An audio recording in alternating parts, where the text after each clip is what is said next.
আউযু বিল্লাহি মিনাশ শাইতানির রাজিম। ক্বালা রাব্বি ইশরাহ লি সাদরি ওয়া ইয়াসসির লি আমরি ওয়াহলুল উকদাতাম মিন লিসানি ইয়াফকাহু কওলি। সম্মানিত দর্শক এবং শ্রোতাবৃন্দ, আপনাদের সকলকে জানাই আসসালামু আলাইকুম ওয়া রাহমাতুল্লাহ। কোরআনের দৃষ্টিতে মাসজিদুল হারামের নামাজ কাবার নামাজ মুহাম্মাদি নামাজ নয়, বরং জাতির পিতা বাবা আদম ইব্রাহিমের নামাজ। তবে সেটি ঢাকার আক্কাজি নামাজও নয় এবং টাঙ্গাইলের পন্নী নামাজেও নয়। ৬ নম্বর সূরা আল আনামের ১৬২ নম্বর আয়াতে আল্লাহ বলছেন, কুল, তুমি ঘোষণা করে দাও। বাবা আদম ইব্রাহিম রাসূল তিনি ঘোষণা কি করছেন? ইন্না সলাতি ওয়া নুসুকি ওয়া মাহইয়ায়া ওয়া মামাতি লিল্লাহি রাব্বিল আলামিন। নিশ্চয় আমার নামাজ, আমার কুরবানি, আমার জীবন, আমার মৃত্যু সারা জাহানের পালনকর্তা আল্লাহ রাব্বুল আলামিনের জন্য।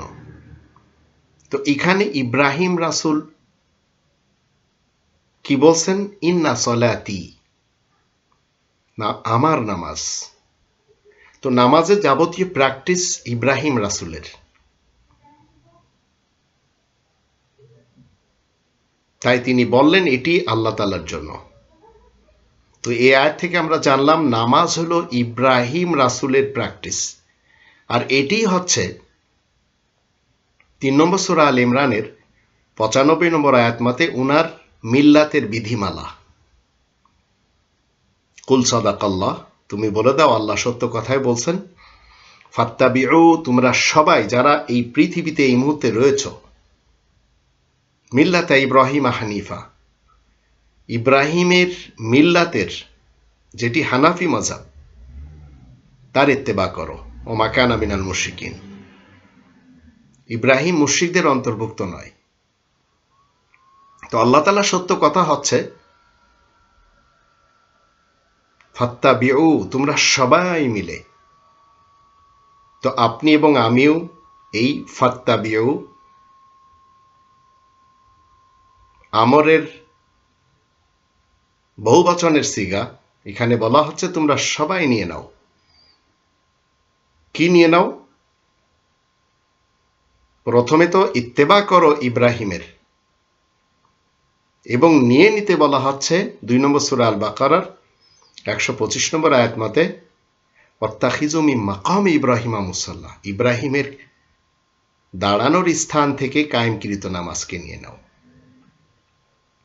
আর একাকী অবস্থায় সবাইকে আল্লাহ বলছেন, ইনক্লুড মুহাম্মদুর রাসূলুল্লাহকে এবং আপনাকে আমাকেও। ১৬ নম্বর সূরা আন-নাহলের ১২৩ নম্বর আয়াত মতে সুম্মা আওহাইনা ইলাইকা আনিত্তাবি মিল্লাতা ইব্রাহিম হানিফা, অতঃপর আমি ওহী করি তোমার দিকে মিল্লাতে ইব্রাহিম, যেটি হানাফি মিল্লাত। তো ইব্রাহিমের মিল্লাতের বিধিমালাকে আপনাকে আমাকে কি করতে হবে? ইত্তেবা করতে হবে। তো ইব্রাহিম কি বললেন? কুল ইন্না সলাতি, ইন্না সলাতি, নিশ্চয় আমার নামাজ। তো ইব্রাহিমের নামাজকে আপনাকে নিয়ে নিতে হবে। এটি মুহাম্মদুর রাসূলুল্লাহ নেবেন, আপনাকে আমাকেও নিতে হবে।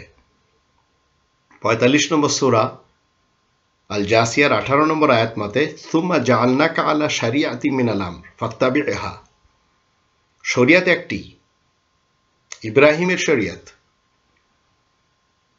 বিধিমালা এবং মিল্লাত ইব্রাহিমের, সেটি প্রত্যেকটি নবী এবং রাসূল, ইনক্লুড আপনি এবং আমি, সেই শরিয়াতের ইত্তেবা করব।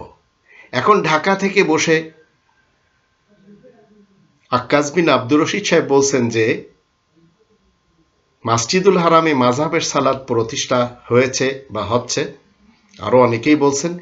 এটি যারাই বলছেন, যেখান থেকে বলছেন, তাদের নগণ্য জ্ঞানের কথা, তাছাড়া আর কিছুই তারা বলছেন না। মাসজিদুল হারাম আল্লাহ তাআলার ঘর। বাইতিয়া শব্দটি আল্লাহ বলছেন ২ নম্বর সূরা আল বাকারার ১২৫ নম্বর আয়াতে।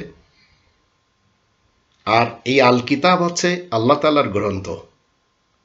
তো আল্লাহ যে গ্রন্থ পাঠিয়েছেন সেই গ্রন্থের হিফাজতকারী হলেন একমাত্র তিনি, যেটি আমরা 15 নম্বর সূরা আল হিজরের 9 নম্বর আয়াত থেকে জানি। ইন্না নাহনু নাজ্জালনা যিকরা ওয়া ইন্না লাহু লাহাফিজুন।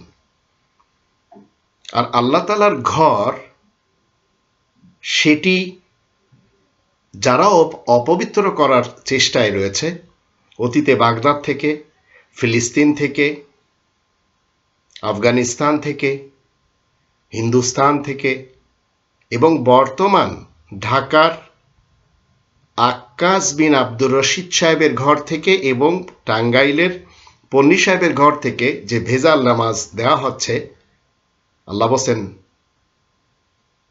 ওয়াহিদনা ইলা ইব্রাহিমা ওয়া ইসমাইলা আন তাহিরা বাইতিয়া। ইব্রাহিম এবং ইসমাইল থেকে আল্লাহ তাআলার অঙ্গীকার হলো তোমরা আমার ঘরকে পবিত্র রাখবে। তো মানুষেরা অপবিত্র করার জন্য চেষ্টা সাধনা করে যাচ্ছে। লিত্তাইফিনা ওয়াল আকিফিনা ওয়ার রুকআই সুজুদ, তওয়াফকারী, এতেকাফকারী, রুকু সিজদাকারীদের জন্য। আক্কাস সাহেব বায়তুল্লাহ থেকে রুকু নিচ্ছেন, সিজদা নিচ্ছেন, কায়দা নিচ্ছেন, কিয়াম নিচ্ছেন, কিন্তু সাজাচ্ছেন নিজের মন মতো করে। আল্লাহ তাআলার কোনো অর্ডার নেই। এটি আমাদের মুসলিমদের জন্য, মুমিনদের জন্য, যারা রবের ইসলামী রাজ্যে বসবাস করছে, তারা সবাই 2 নম্বর সূরা আল বাকারার 125 নম্বর আয়াত মতে এবং 2 নম্বর সূরা আল বাকারার 149, 150 আয়াত দুটির দৃষ্টিতে সঠিক নিয়ম নীতি মাসজিদুল হারামের ইমামতের স্থান থেকে কায়েমকৃত নামাজকে নিয়ে নেবে। তাই আমরা সেটি নিয়ে চলেছি। আমরা এখন ভেজাল নামাজের দিকে যেতে রাজি না, যেটি ঢাকা থেকে এবং টাঙ্গাইল থেকে বাঙালি সমাজকে পথভ্রষ্ট করার জন্য দেওয়া হচ্ছে। আল্লাহ আমাদের সবাইকে কোরআনের সঠিক বুঝ নিয়ে চলা তৌফিক দান করুন। ওমা আলাইনা ইল্লাল বালাগুল মুবিন।